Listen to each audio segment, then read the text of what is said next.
নমস্কার বন্ধুরা, আমি সবসময় তোমাদের আমার পুজোর কি করলাম না করলাম, আমাদের পাড়ায় পুজোর কাজ কি হলো না হলো সপ্তমী থেকে ছোট ছোট ভিডিওর মাধ্যমে দেখানোর চেষ্টা করছি।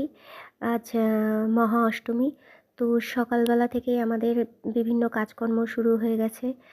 তো এই যে এখন কাজ চলছে, এরপরে পুজোর কাজ শেষ করে সন্ধি পুজো শুরু হবে, তখন আবার আরেকটা ভিডিওর মাধ্যমে সেটা দেখানোর চেষ্টা করব। আমি চেষ্টা করছি তোমাদেরকে বিভিন্নভাবে দেখানোর। তোমাদের কার কেমন লাগলো সেটা আমাদের কমেন্টসে জানাবে। নমস্কার বন্ধুরা, অষ্টমীর সকাল, শুভ অষ্টমী। তোমাদের জানাই অনেক অনেক প্রীতি, শুভেচ্ছা ও ভালোবাসা।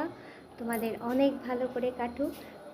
আমি অষ্টমীর সকালের একটা ভিডিও তোমাদেরকে দেখিয়েছিলাম যে আমরা পুজোর প্যান্ডেলে কাজ করছি। তো কাজ টাজ করে এসে এখন আবার একটু জলদি জলদি শাড়ি টাড়ি পরে এখন যাচ্ছি প্যান্ডেলে অঞ্জলি দেব। আরও অনেক বিস্তর কাজ আছে, আমার উপর তো দায়িত্ব আছে। আর আমার সাথে যারা দিদি বোন আমার বান্ধবীরা আছে, সবাই মিলে আমরা একসাথে প্রসাদ বিতরণ করা, তারপরে পুজো শেষ করে পুজোর পরে তো অনেক কাজ থাকে, সেগুলো করা। চলো একটু একটু করে দেখাবো।